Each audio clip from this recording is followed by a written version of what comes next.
Assalamualaikum warahmatullahi wabarakatuh. Perkenalkan, nama saya Syahrul Atamami dari program studi Bimbingan Penyuluhan Islam dengan nomor NIM 30525006. Selamat datang di perjalanan yang luar biasa. Hari ini kita akan membahas tentang masa keemasan Islam yang bisa disebut dengan The Golden Age of Islam. Sebuah era di mana masa peradaban Islam mencapai puncak kemajuan secara intelektual, ilmiah, dan budaya. Dari abad ke-8 hingga ke-13 Masehi, dunia menyaksikan revolusi yang sangat besar yang mengubah cara kita memahami ilmu pengetahuan. Selama masa ini, dunia Islam menjadi pusat inovasi global, mempengaruhi wilayah Eropa, Asia, dan Afrika melalui kemajuan di bidang ilmu pengetahuan, ilmu filsafat, seni, dan teknologi. Tanpa berlama-lama lagi, mari kita bahas. Latar belakang pada masa ini meliputi yang pertama, penaklukan dan perluasan kekhalifahan. Setelah wafatnya Rasulullah SAW pada tahun 632 Masehi, umat Islam melakukan penaklukan secara cepat dan besar-besaran di bawah Khulafaur Rasyidin, yaitu Abu Bakar, Umar, Utsman, Ali, dan dinasti Umayyah. Ini menciptakan kekaisaran besar yang membentang dari negara Spanyol hingga Hindia dan memfasilitasi pertukaran budaya, pengetahuan. Kekhalifahan Abbasiyah yang berpusat di Baghdad menjadi pusat perdagangan dan intelektual. Yang kedua, interaksi dengan budaya lain.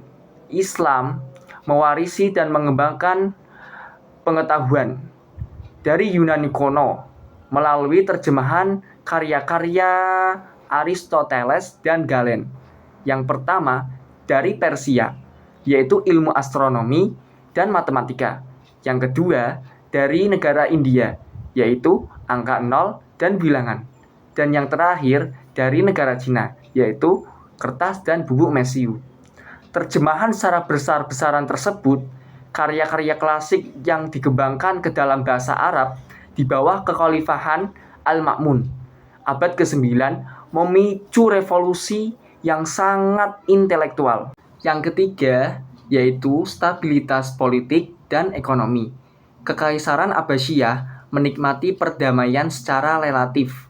Perdagangan internasional yang berkembang seperti jalur sutra dan sistem perpajakan yang mendukung pendidikan seperti kota-kota Baghdad, Cordoba, dan Kairo menjadi pusat akademik dengan perpustakaan dan universitas awal. Yang keempat, nilai Islam terhadap ilmu pengetahuan. Al-Quran dan hadis mendorong pencarian ilmu seperti ayat Iqra bismi rabbikal ladzi khalaq, yaitu Quran surat Al-Alaq ayat 1. Ini menciptakan lingkungan yang mendukung inovasi dan ulama muslim seperti Ibnu Sina, Al-Kindi, dengan cara memadukan iman dengan rasa rasionalitas. Nah, tadi kan saya sudah bahas mengenai latar belakang pada masa peradaban Islam. Selanjutnya, saya akan membahas lagi pencapaian di bidang ilmu pengetahuan. Salah satu pencapaiannya yang terbesar adalah di bidang ilmu matematika. Al-Khawarizmi dikenal sebagai Bapak Aljabar, menciptakan sistem aljabar yang kita gunakan hingga hari ini. Di astronomi Al-Batani dan Ibnu Al-Hayham mengembangkan metode pengukuran yang akurat, memajukan navigasi dan kalender.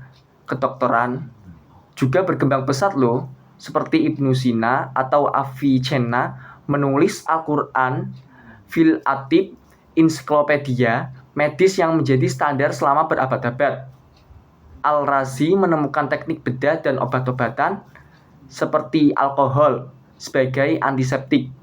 Inovasi ini tidak hanya sebagai teori loh, tetapi juga aplikasi yang secara praktis yang memengaruhi Eropa melalui Renaissance.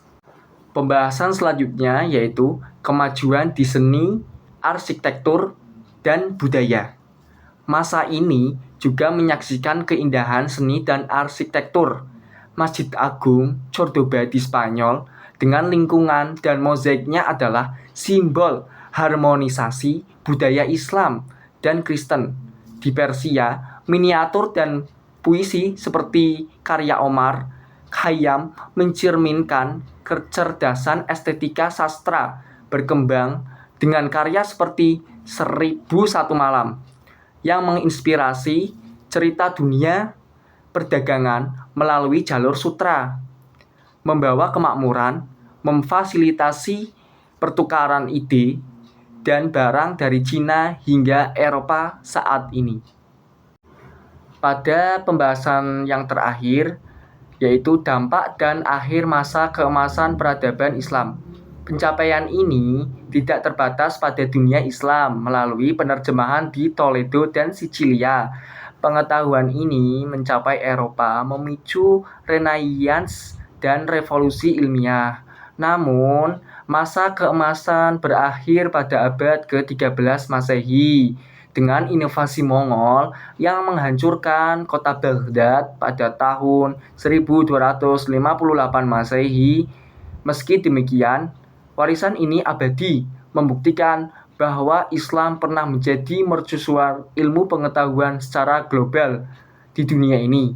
Jadi, pada intinya yang saya bahas adalah masa keemasan Islam meninggalkan warisan abadi dalam ilmu pengetahuan dan budaya yang membentuk dunia modern. Namun, akhirnya ditandai oleh kehancuran dan perubahan struktural menunjukkan bagaimana peradaban Islam bisa naik dan turun. Sekian pembahasan yang saya bisa sampaikan. Kurang lebihnya mohon maaf. Wassalamualaikum warahmatullahi wabarakatuh.